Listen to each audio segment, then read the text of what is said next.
Hey, everybody. Thanks for joining us on today's Club Pro Chatter, Season 5, Episode 7. My name is Greg Snow, along with my co-host, Snow-McDonald, who's right next to me here. Scotty, actually, we're really close to each other. I am not coming to you live from the Olivia Golf Club. This might be the first time, and I am up in your neck of the woods in the land of, what do you call it? Like the land of the I don't know what yeah, sure. Just like every other place in northern Minnesota, the land of the lakes, Alexandria. I told you you should have stayed in the guest suite last night. Instead, you wanted your own accommodations at the Arrowwood Resort and Yacht Club. Yeah, I came up fairly late. I've got, as everybody can see, I dressed up for today's podcast. I've got some meetings later on here at the Arrowwood Resort. You ever stayed here, Scotty? I stayed there probably 25 to 30 years ago with my parents. It was really cool back then. They have a really cool gym area that you can just kind of run around and shoot baskets, play tennis, all this stuff. I remember that. Pool was a lot of fun. But yeah, it's been that long. And you used to live like, what, 2 blocks from here? Yeah, the 2 miles. I don't think 2 blocks is a little aggressive, but 2 miles is not too far on the west side of town from where we used to live. I remember a few years ago, I think it was 4 years ago, before you left me. And I remember driving through the backwoods and getting there, and I thought, wow, it's really close to where Scotty lives. And you used to be on the way north side, because this is way north, Alex. And now are you still Alex, even though you're way south? You're almost Glenwood, aren't you? Yeah, we're right on the county line. So we're in Alexandria, but you could probably hit a drive or 3 wood to get to Polk County, and then your address would be in Glenwood. So we're really close. We're on the farthest south side of the school district. All right. Well, I love it up here. I love this. This is the legislative conference that I'm at. So I'm sorry. I did notice, Scott, that this collar might be a little tight, and it's kind of pushing up, or have I always had this? Well, I think it's definitely more visible with this. Yeah, we don't need to do that. Yes, maybe it could be the camera angle too. But I have to say, you are looking stately. Well, thanks. I have a presentation today to give up here. And I believe both gentlemen running for governor are going to be here today. So I get to see both Timmy Walls and Scott Jensen. I don't know if Matt Burke will be here. But I'll say hi to him for you. I know you're a big Vikings fan, Scott. So yeah. Oh, look at that right now. That was a nice win we had on Sunday, was it not? It was. Do you have any apologies? I've got one that I just think we should. Hey, I don't want apologies yet. I want you to get us started, rock and rolling. I know we record these sometimes fairly early in the morning, so hopefully you did a little something here, but I need you to hit us with a beautiful song to get us going, Scott. Okay. I'm going to apologize before I sing this song, because we know it's going to be terrible anyways, but it's been a while since I could hold my head up high, and it's been a while since I first saw you, and it's been a while since I could stand on my own 2 feet again. And it's been a while since I could call you, because it's been a while since we've done the podcast. It has, but we did have a special edition in there. Scotty, yes. That was well done. It's been a while. And yeah, we're busy, right? Our lives are complex. I mean, you just ran through the schedule in our pre-show meeting with me of, let's see, you've got probably tomorrow at St. Cloud, right? You've got up at your home track on Monday or Sunday. Yeah. I mean, you've got some stuff on your plate. Then you're skipping a board meeting coming up. I am not skipping a board meeting. Oh, you're zooming in. That's right. We'll get to that in a little bit, because we have you on the agenda for that later. But yes, I have one big apology, and it's to you. Actually, many people commented on it. I do apologize for dousing your towel with spit. That was totally uncalled for. It was definitely unintentional, but you know what? Some apologies have to be on it. When my kids lie to me, they don't mean to all the time, but they should probably apologize for lying to me. And that was kind of that deal. I didn't mean to spit in your towel. I thought it was mine. But everybody who started the show, I said, did you get to the towel part? And they're like, no, not yet. I'm like, you want to keep watching because that was epic stuff. And I want to apologize to you for that, buddy. I hope you didn't throw the towel away. What might even be more disgusting is I still have it, and I don't think I've washed it since. Oh, well, it might have brought you good luck because we have some stuff to talk about in a little bit. That maybe I am your good luck charm, and you need to bring me to Twin Oaks. I know, or Twin Warriors. Twin Warriors. Because I know you have caddies lined up through the, because you always have a lot of them. I know I'm really deep on the list, but we could maybe do a live show. I could be mic'd up. Although there's no chance of you making the cut if I did that. Well, maybe we could somehow work something with PGA National and have a player caddy. This could be our end. Well, we'll talk about it. What do you got? You said you had one. My apology is to all the players in the field that we didn't cover all 18 holes at the Minnehaha Golf Club because a few people came up to me and said, hey, I haven't played here yet, but I did watch yours and Greg's preview, so I know at least 6 or 7 of the holes. I wish we would have covered all 18 for everyone, but so apologies on that, but I do think it was a great segment. They're a great show that we did, and hopefully we can do it next year at Wilderness. It was a lot of fun. I think for sure you and I had a great time with it. Kaylee, who was not visible during most of the video, was laughing a lot, and I think Tone had a lot of fun with it. He did a great job editing it. I thought it turned out great. Well, I agree, Scotty, and that's the thing that some people said, do I really have to watch an hour? They said that, and then they kind of enjoyed it, but covering 18 holes, that can be a 3-hour thing. And, the way that you and I are yip-yapping, I mean, look at even on hole number 1, when we had those people that kind of came from hole 10, and they were in our camera space, and then we kind of had to talk about that a little bit. I mean, there's all kinds of things that could happen that could really prolong that. But yes, Tone did a great job with that. I hope people enjoyed it, and we do plan on making that a regular deal. We actually were going to do that. We didn't only do that because, Scotty, it was right next to your house. We were going to do that even up at Wilderness. So we do plan on hitting that at some point. And I know you, what was that, your first section championship at Wilderness? At Wilderness at Fortune Bay, yes. That was my first one, and that's where we almost lost you. No, that's where I was found. Oh, yes. I know it's hard to say it that way, but I think we can hit that again next year. We've hit that plenty, but yes. Scotty, we first on our agenda, we're diving right in. We did want to have Bill Israelson on. We didn't make it happen. And the big reason we wanted to have him on is because you played with Izzy in round 1. I played with Izzy in round 2. He got double dosed of Club Pro chatter. Who do you think talked his ear more? Although you walk and I rode with him, but who do you think? I mean, he played the same both days, did he not? Didn't he shoot 1 under both days to get the 2 under? No, he played better with you. He shot 73 with me, 70 with you. No. Yes. Oh, yeah, he did. Oh, you're right. 2 under with me. So he must have enjoyed the camaraderie a little bit more than your silence that you give people because you walk. Well, I will tell you, there was a little, the pace was slow when we played. And as you and I both know, Bill likes the pace to be fast. And so I think maybe that got to him a little bit, but he played so, I mean, he's got to be top 2 or 3 guys to play with that I love to play with because there's just so much knowledge. He's just so go with the flow. It's just fun to see the shots that he creates. So I saw that I was playing with him first round, and I was excited because I love playing with Izzy, and I'm sure you do too. You played a lot of rounds with him.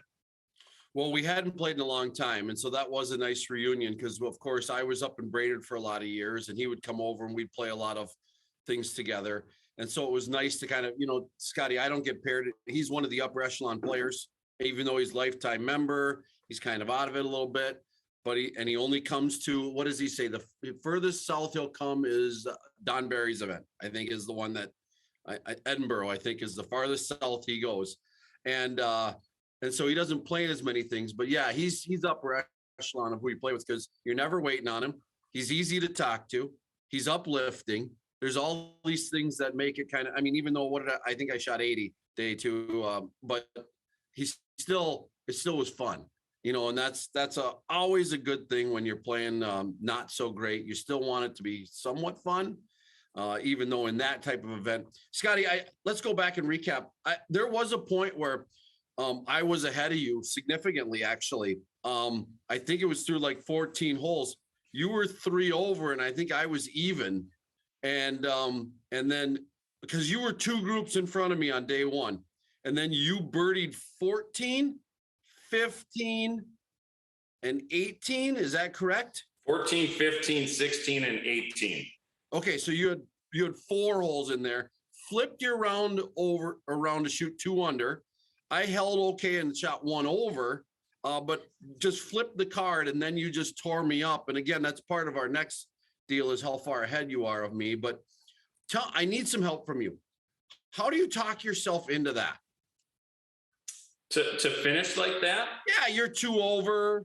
I mean, were you thinking, I got to turn this around because this is my home track? Or you're like, all right, 1 shot at a time? Talk me through some stuff there. Yeah, no, for sure. Obviously, when it's at your home course and it I probably know the golf course better than anyone in the field. I've got more rounds on there for sure. So I just said, stay patient. And I knew that 18 played short both days. 1, 10, and 18 were all straight downwind. They're as short as I've seen those holes play. So I knew that was gettable. And then 14, I hit a good drive, and you'll love this. I hit driver off the deck to get it close to the green, just short of pin high. And when you were 2 over? Yeah. And then got it up and down, and that kind of jump started it. And then Izzy hit a great one on 15 to about a foot. I hit mine to about 6 inches. And Grant Shafransky hit it to about 6 feet, and he was the slouch in the group, and we all made birdies.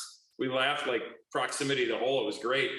And then 16, I got a little lucky and made birdie, made a good putt and played 17 well. And then 18, 2-putted. And all of a sudden you flip it around. Like you said, the mindset never changed. It was just keep doing it, because I was hitting good shots. I just wasn't making anything.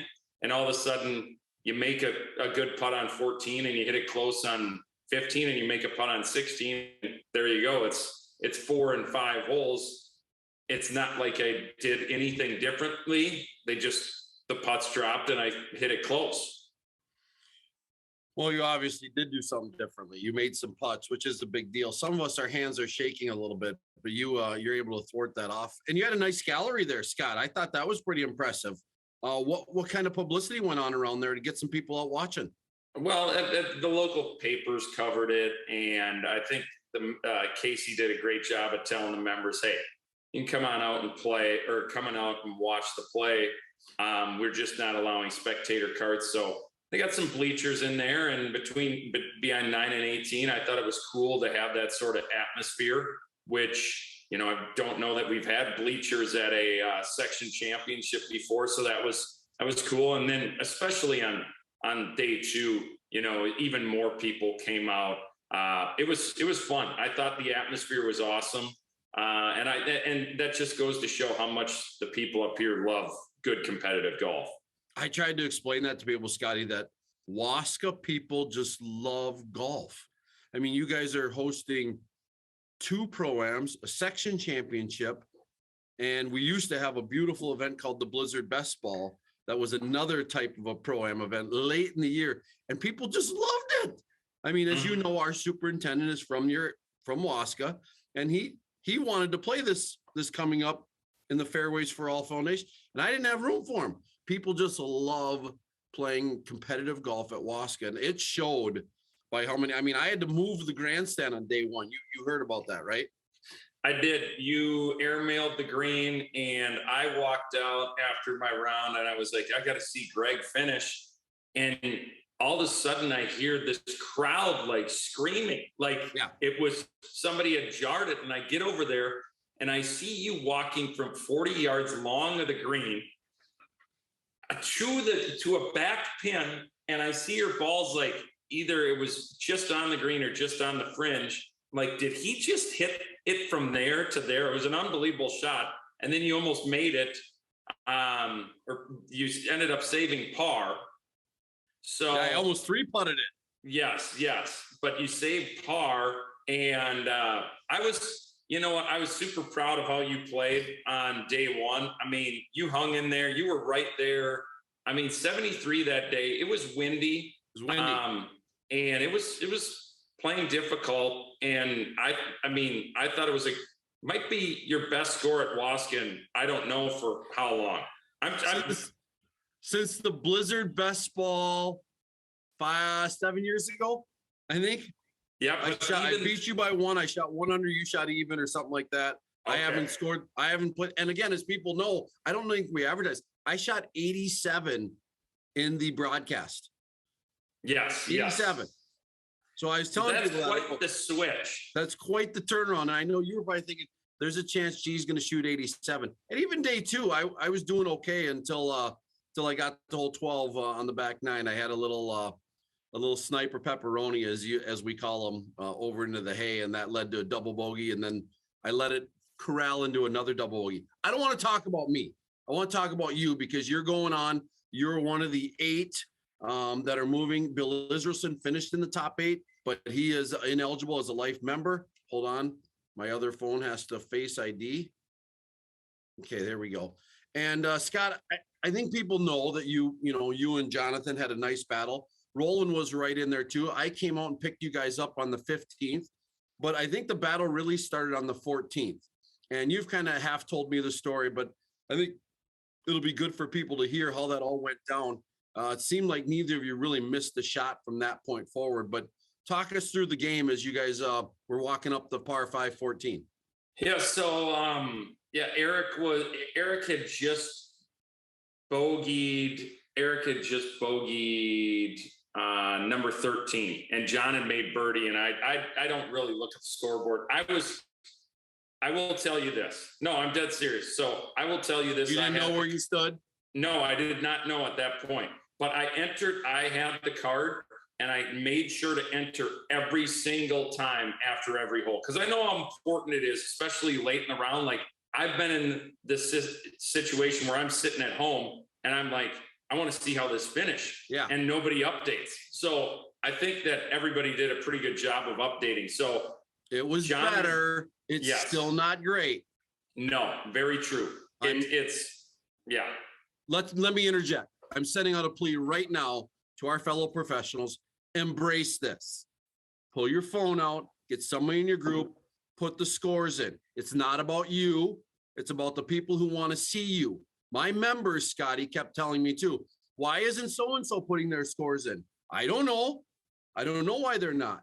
They are watching. Our members, people that are interested in not only me, they're interested in you, they're interested in the leaderboard, they're interested in how people are doing, people that are connected to us, and that's at every golf club. We've got to be better about entering these scores.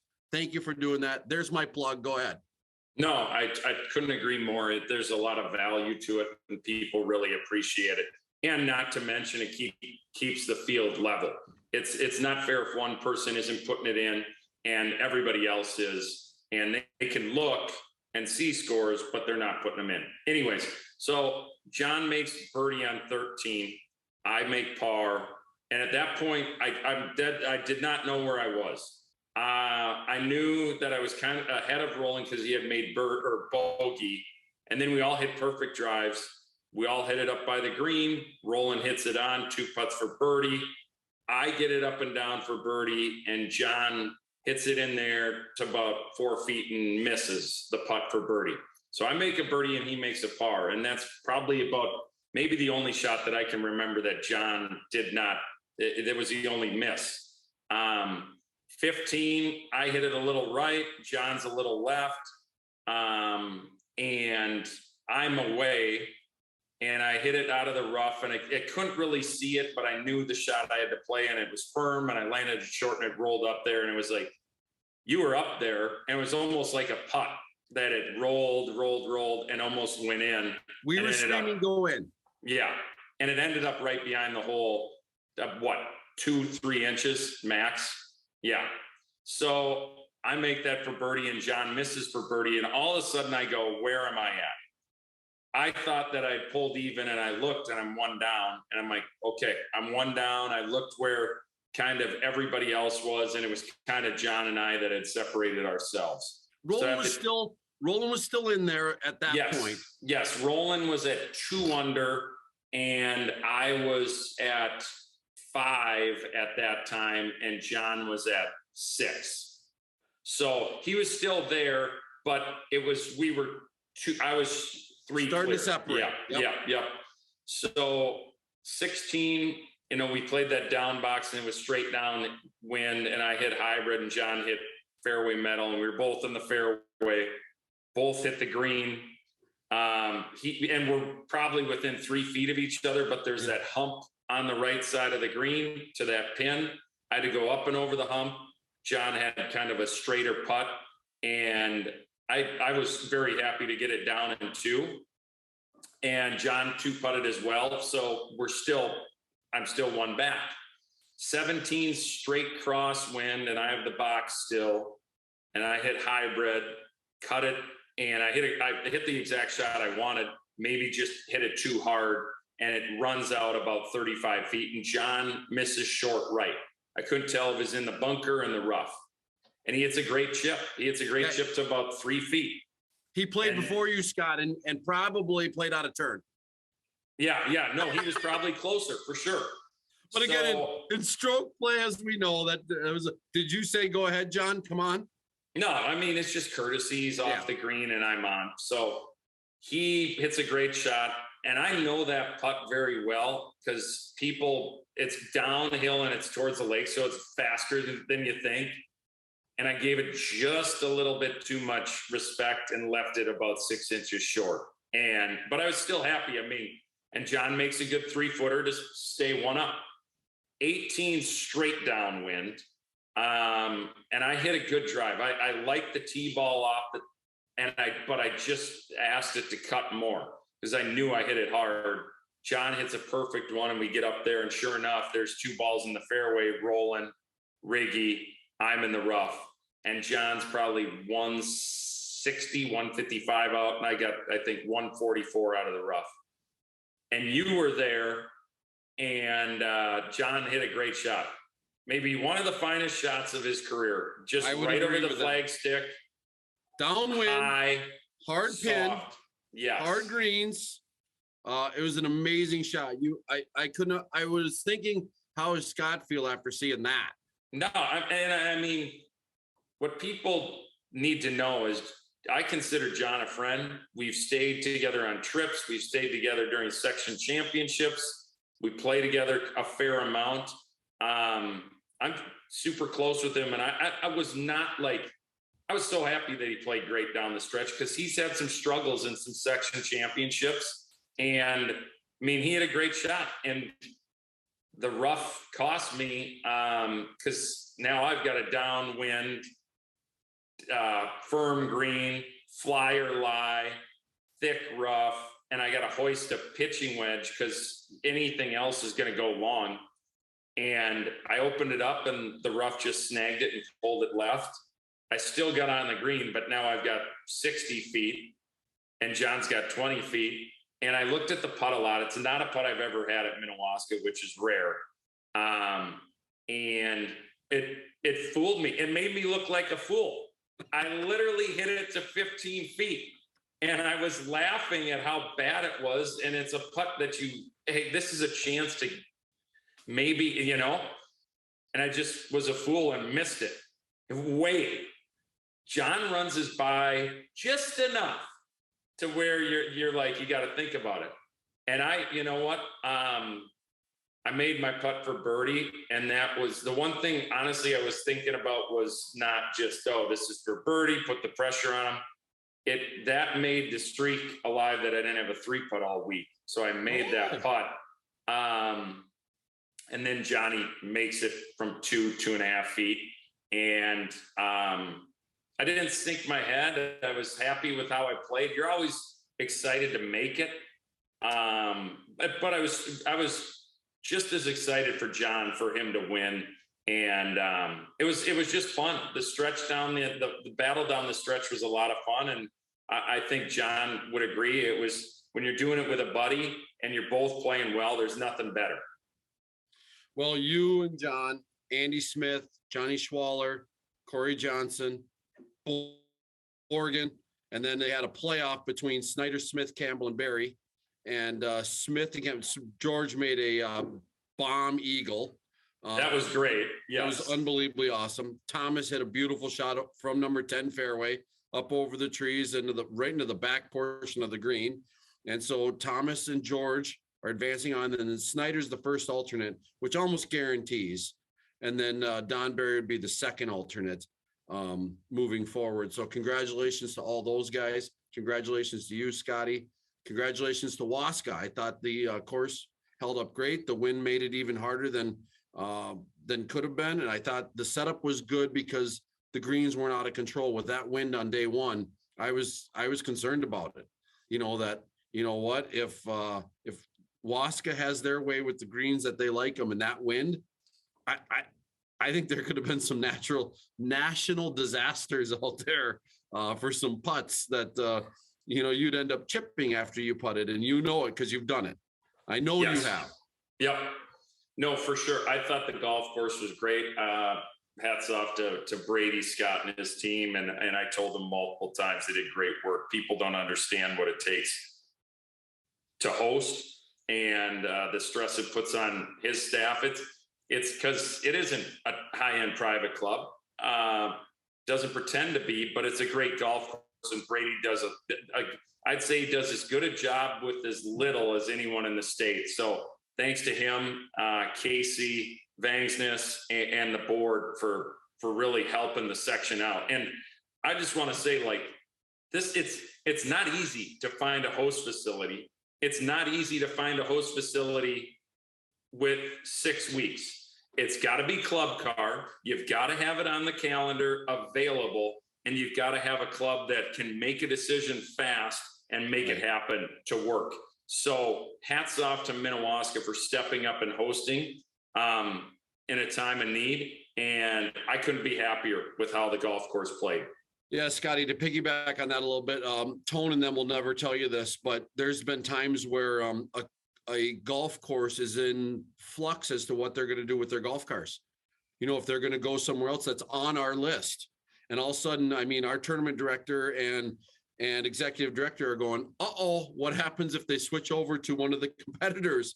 And then the wheels have to get flying and get moving. And so, yes, these things aren't easy. So I know Tone can hear us, but he did a great job. I've been so happy as an also ran. Now, again, I'm not top tier. Everybody knows it. I'm an also ran, but I love to participate and I love to play in these things.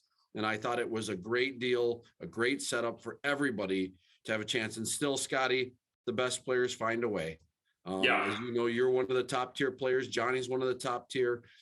They find a way to make it happen. Doesn't matter if it's 6,100, 6,900, tight with trees or links. The best players seem to prevail. And so, but there is also sometimes where you find a George Smith and it's fun. His first time ever going. I was super happy for George. George has been a solid player in the section for a long time. I remember, the phrase, the big three of Jack Warrow, George Smith, and I got started at Bemidji, the final round, and George and I were both in the mix there. So he's been in the mix multiple times. And for him to make that eagle, it was just great. I was super happy for George. And that's what it's all about. It's not just, and the National Club Pro isn't about the best players don't always make it through the PGA Championship. Yeah, there's a lot that do, but there's always someone where it's a story like, this guy's played, this is his 5th national championship. He's never made a cut. And here he is going to the PGA Championship. Those stories are just as good as the Bob Sowards, the Ryan Vermeers, the Alex Beaches, the guys that go all the time. So that's what it's about. And I'm very pleased with the group of people that are going, and a lot of good players in there. Well, you guys will have some fun. Let's move on to the next deal, which is a recap of our match, Scotty. It's not even a game anymore. It never really was. There was a point where I handed you 2 straight events because I double bogeyed my last hole. Both of them were actually pretty good doubles, by the way. But we feel that my only wins right now against you are the 100 holes of hope, which I just wear you down because I'm in much better physical condition, and then Le Sueur, which I seem to be playing well at lately, and maybe it's because I walk. You know, you were riding on the back of the cart mostly, hanging on, but I actually walk it there, and I try to get up and down those hills, and maybe I'm onto something. What do you got? Well, I don't know. The physical condition thing is a deal because I walk almost every almost every other round. But 100 holes. That's just you beat me the last time you were there. Shot, what was it, 64, 65? Yeah, what did I shoot this year? Do you remember? I don't remember. It wasn't 64. No, we didn't play as good. Remember how thick the rough was this year? Yeah, I do. But I've got a little carrot to dangle for you, because there is a bigger battle at stake here, and that's for the Dakota Chapter Player of the Year, which last year you finished second. And we've got the Dakota Chapter Championship at Grand Forks Country Club, which I believe neither one of us has played before, correct? We're going to go blind. We're going blind. We're going straight from McGregor, Minnesota, from Minnesota National. It's a 4-hour drive, door to door. Yep. So that will be interesting, because you and I don't really know where the points stand for that, do we? No. And again, we missed the year before we played well in that 4-ball. We didn't have it this year because of weather. And so, we don't know where we stand, but I suppose if you win this event, maybe we'll be right up there. So, I look forward to seeing the guys, Tom and Andrew, who put on most of that stuff. And I'm looking forward to seeing a new golf course, Scotty. We're not opposed to traveling. No. You know, I'm still looking forward to getting down to Minnehaha. Well, you know, that's I don't even want to talk to you right now, because you know that's one of my favorites. I know. I can't believe you brought that up. Well, I just want to say that you and I aren't afraid to travel. So and you and I drive all the time for events. And I just hope that more of our pros would step out and drive to these events that are further out. Is the senior tour at Minnehaha this week? Or is yes, it is.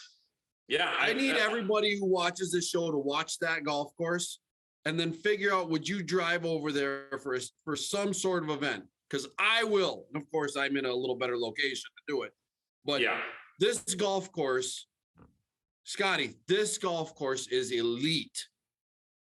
And I don't want to get into this because I got mad.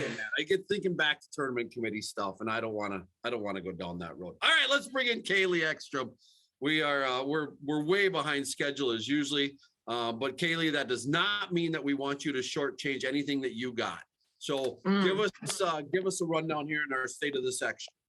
Yeah, well, first I have to do a major shout out. This was one of the best Club Pro Chatter surprises I've ever had. But I was up at Craigan's for the CRMC, and I got to meet Kelly Johnson, and she is one of the biggest fans of Club Pro Chatter. And it was so fun to meet her and hear her talk about podcasts. So hello, Kelly. Thanks for listening and being our #1 fan. Scotty, we've heard this before. She's actually come to us and said, when are you guys doing another podcast? And she listens. That's Tim Johnson's wife. She loves it, and I'm glad she got to meet you, Kayla. That's awesome. Yeah, it was a super fun surprise meet and greet. So again, thank you for listening. Secondly, just a couple mentions about our other championships that we had. The senior pro champ winner was Dean Zahn. So congratulations to him. And those who qualified along in the senior pro champ were Thomas Fazina, Don Barry, Jeff Kringen, and Eric Childs. Another great finish there, a playoff at the senior PGA at Stillwater. So Chili is going to get one of these. He couldn't win last year. What was it? Because he hadn't turned 50. Yeah. But he could qualify for nationals. So pretty much 2 years, and he lost in a playoff and then wasn't eligible to win. Correct. So there you go. And then moving on to our assistant champ, Jake Worley just won at Edina Country Club. And then those who qualified were Lucas Johnson, Andy Smith, Bennett Smead, and Brady Swedberg. Go ahead, Scotty. No, side note on that, those two have been having battles. I don't know if you saw this, Greg. Assistants match play championship, Andy Smith beat Jake Worley at Wayzata. Yeah. Then Jake flips the script and beats Andy. Those two kind of distanced themselves on Monday.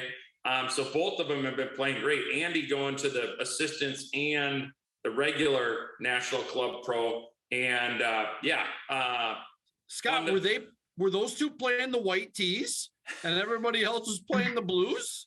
Scores were super low. I mean, Edina's, let's be honest, I love what they've done with Edina. It's been in great shape for as long as they've done the redesign. It's been phenomenal. And I love the layout. It's a layman. It's great.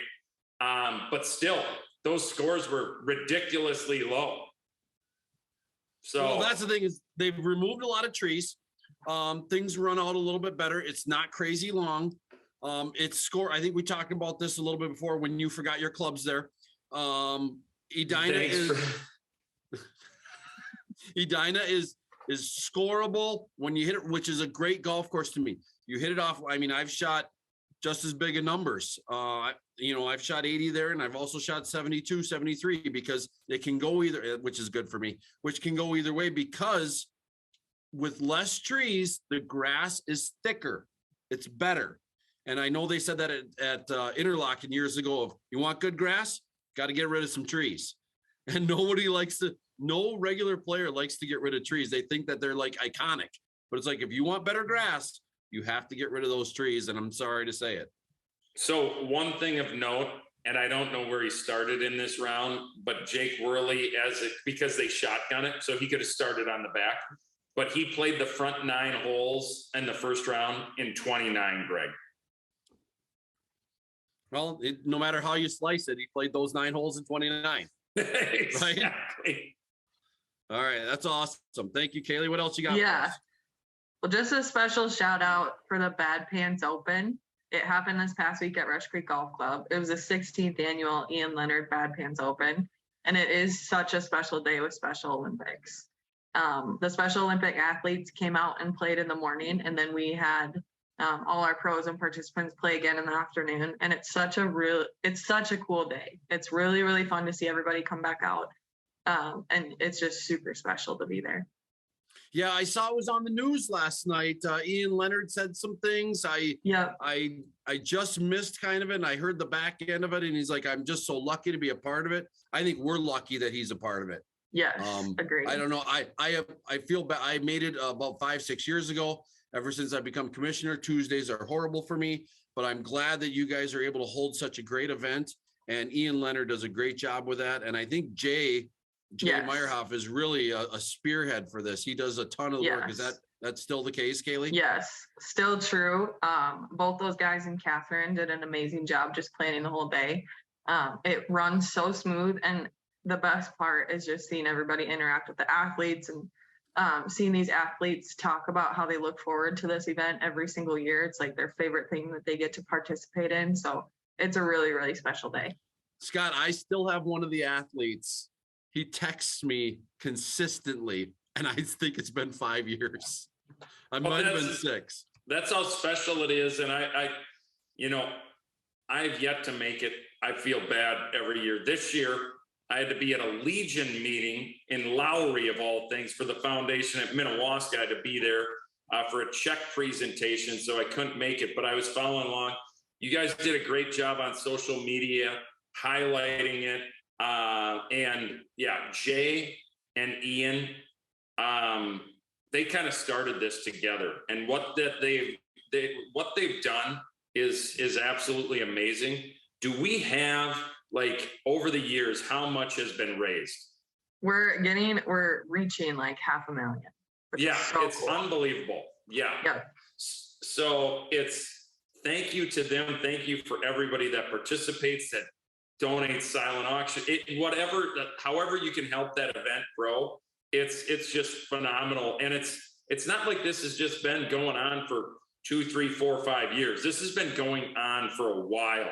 So it's the long-term success of this event is pretty remarkable. Yeah, for sure. So last quick special shout out is near and dear to my heart. But my dad is a section member, and then Uncle Heath is a section member. And we had 100 holes this past weekend up at Superior and Lutzen. So my dad, uncle, and brother played 117 holes of golf in one day for Folds of Honor. So people will pledge to them, as many holes as they can get through. And it's one of my favorite holidays. Wow, that's awesome. Yeah. I didn't even hear about this. I didn't know about it. Did you, Scotty? I did not. This is at Superior National. Yep. Yeah, it's not an easy golf course to play 117 holes on. No, not at all. Me and my sister go with, and we're kind of the hype crew. We started this year at 6:14 in the morning, and the last putt dropped in at 7:35 p.m. So we're out there all day, and they are playing, the whole time. Wow. Well, I know how long 100 holes takes us, Scott, but I can't imagine it's Superior National. Do they finish everything out? Not like close putts. And we're not looking for like lost balls. We keep track of how many lost balls there are, but like if they, shank it in the woods, you're throwing one out on the green, like we don't have time. We need to stay, like our goal is always to hit 9 holes in 45 minutes. Okay. Well, I know Scotty, our section's tight with Folds of Honor. I know we've had presentations at section meetings before for these. So that's awesome. I think that's a great cause and a great deal. And I know it's fairly similar to what we do then, right, Kaylee? Yep. Yeah. That's great. One more side note, Tone did chime in that they did tee times at the Assistants Championship. So that 9 holes was right out of the gates, 29. Well, some of us are fast starters, Scotty. I mean, I know not everybody, you're a strong fan, but they do say to college kids, it's not how you start, it's how you finish. Yes. With the kids transferring and going to different things and getting, graduating and not sure if they're at the right school. Well, Jake actually finished. So he's got both. Hey, speaking of that, Kaylee, I don't know. I don't want to interject. Anymore? Or No, that's all I have for State of the Section this week. We have one other thing, Kaylee, about this with Jake Worley. Scotty played with him, and Scotty's the new course record holder up at Craigan's, and he just played with Jake. Scott, tell everybody about that you're up on the board probably there. Well, it's a 74 on a par 72 golf course with an 8 on the scorecard, but I played with Jake. And it was a lot of fun. I played with Jake and Adam Haugen, which I don't know if they worked it out or what, but it was a good time. The Tuesday game, we played the new Lehman golf course at Craigan's, which opened 2 weeks ago. And how many guys did we have, Greg? 24? 28. 28 guys, and we had to play it down all the way back. If you're in the woods, it's out of bounds, like real rules, not like pro-am rules. So, and I was fortunate enough to hole out on the last hole for birdie from 75 yards to shoot 74 and set the course record. He finished, Kaylee. That's how it's done.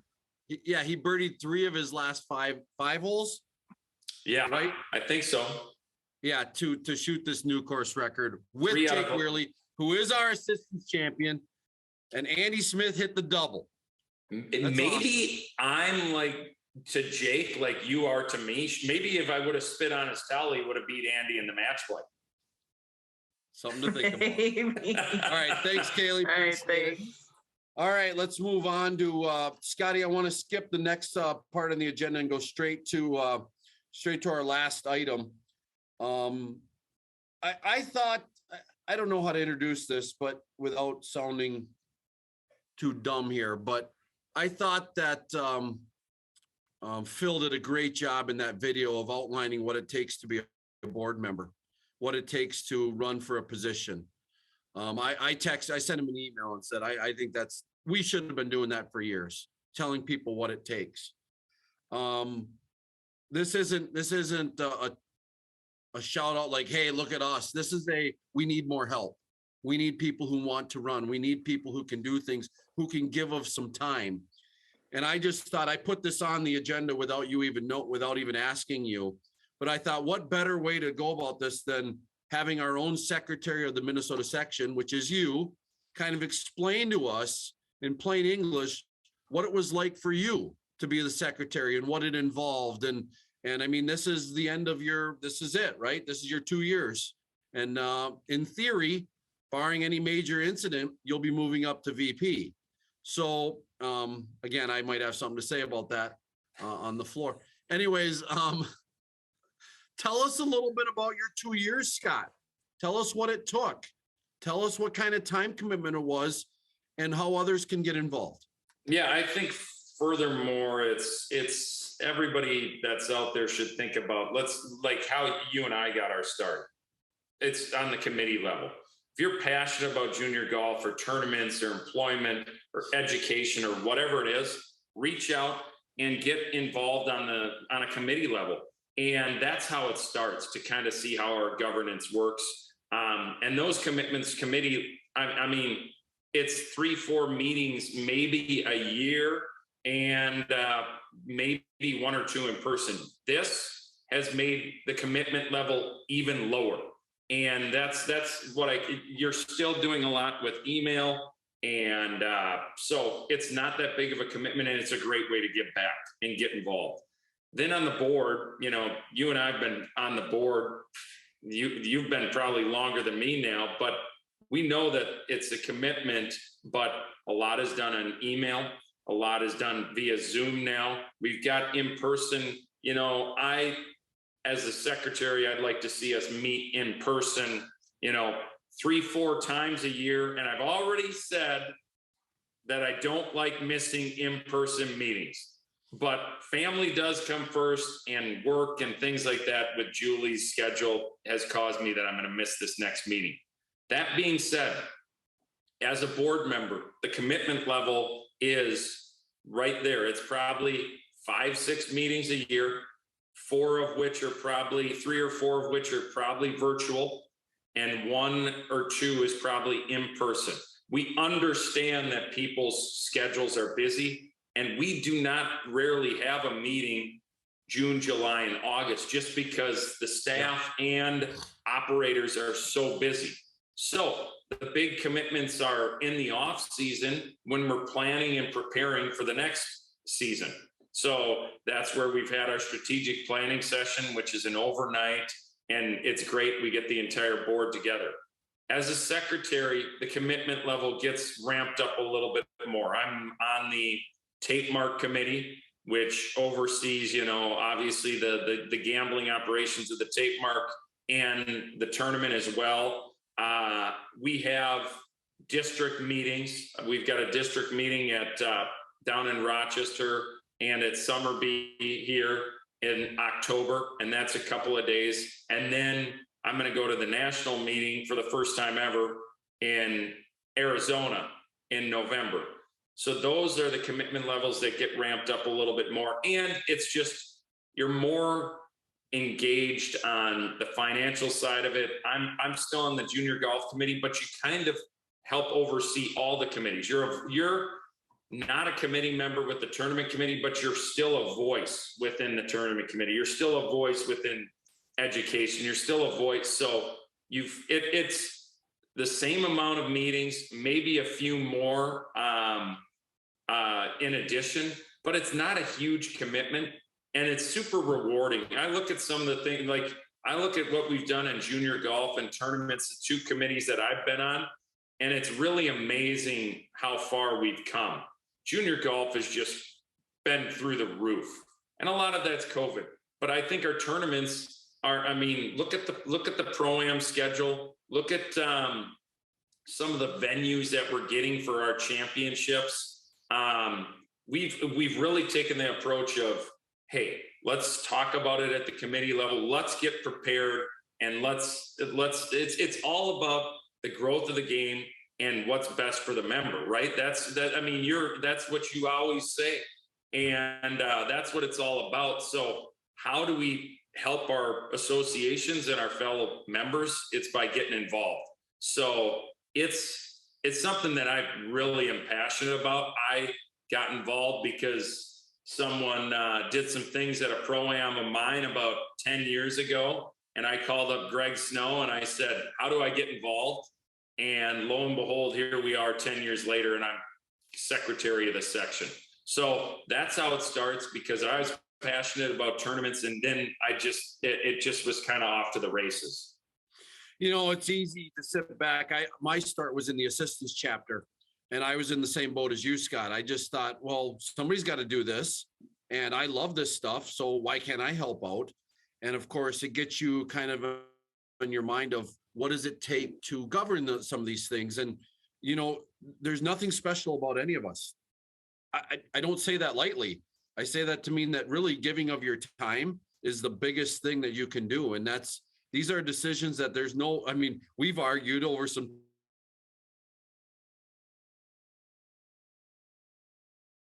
in the boards, but we've discussed and argued some things that we didn't see eye to eye. And I think people just think that it's just the good old boys. And, you know, you just make these. No, we're trying to do what's best for all the constituents and for everybody in our section. And the time commitment is the big thing. And that's really what I wanted to get across today, Scotty, is that we've seen too many appointed by accolation, right? Where we don't have enough people saying, I can help. And it's okay to lose. Shoot, I ran for secretary 6-8 years ago and I lost. It's okay to lose. I mean, somebody has to. But what was more rewarding was I'm willing to serve. You know, we need that from some more people. Are you willing? We'll find a committee for you if you don't get elected. But again, start there too. That's the other place. You hit that very well and did a good job with that. So, Scotty, travel-wise, you mentioned that you had a couple things. How about when, because the year before you didn't, was that because of COVID? Did they not have the national meeting? Yeah, I can't remember. It was like virtual. Okay, that's right. Yeah, it was virtual the last election. So yeah, this will be the first one that I've gone to, and this will be the second district meeting that I've gone to, and it's great. There's a lot of great people in the association. I think we've got one of the best boards that we've ever had. We've got diversity, not just the people on the board, but backgrounds of facilities. We've got resort, we've got public, we've got private, we've got highest end private, we've got 9-hole, we've got city owned. I mean, you've got so much. I mean, it's unbelievable. And the board, having that diversity is great, because not every one golf professional's job is the same. And that's where I think we have healthy debates, and it's good to have debates because people have different viewpoints, and you hash it out and you talk about it, and it's healthy, and you walk out of there united. I really enjoy it. I really love the way the section is going, but we do need those leaders to step up. And I'm talking to those people who sit back and like to criticize and Monday morning quarterback decisions, but then they don't want to get involved. Well, here's your chance. Get involved, be a part of the decision making, and really see what goes into it and how you can make a difference. Because criticizing what the section is doing is not the answer.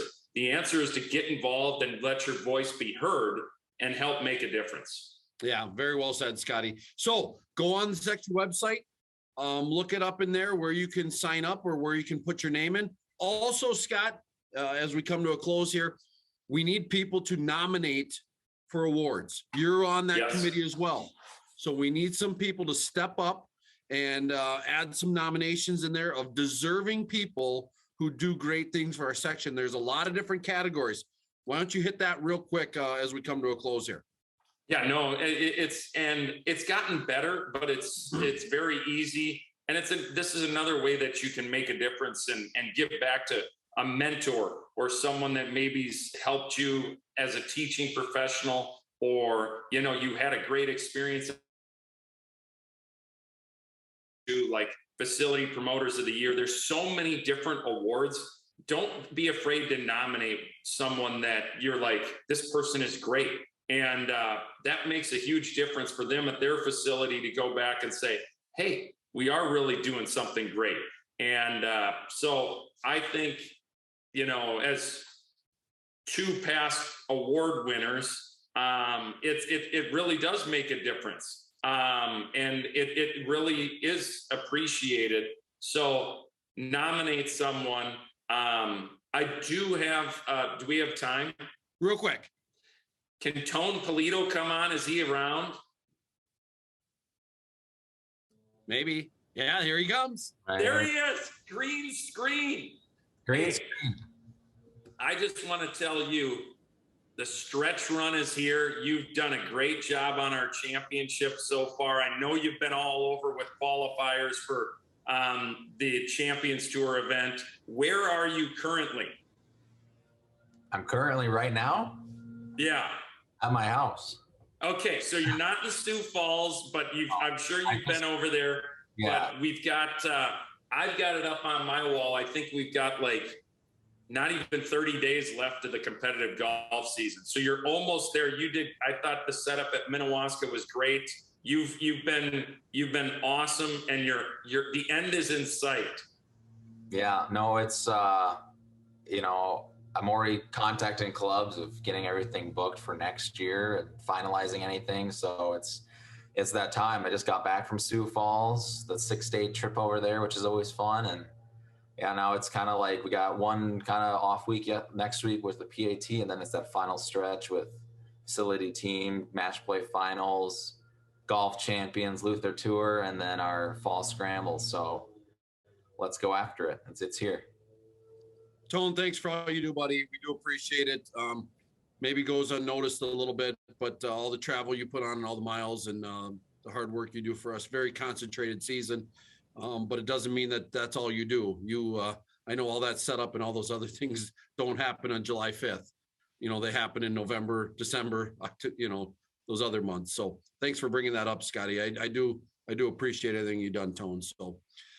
Well, all right, Scotty, that concludes episode number 7, which I thought was number 8, but we called the Minnehaha deal a special edition. So we will we'll try to get back to you sooner than later. We still have a lot of stuff coming up on the calendar. But Scotty, great job today. Any final words from you? No, good luck in your presentation today. And who knows, maybe we're talking to the future governor of Minnesota. You never know. I don't plan on it, but they might want me to be lieutenant governor, and then that kind of starts some things. I don't know how this all goes down. But anyways, thanks, Scotty. Thank you, Tone and Kaylee, for all the work that you do for this. We want to thank everybody who helps us out. You hope you have a great day. And hi, Kelly Johnson. Talk to y'all later.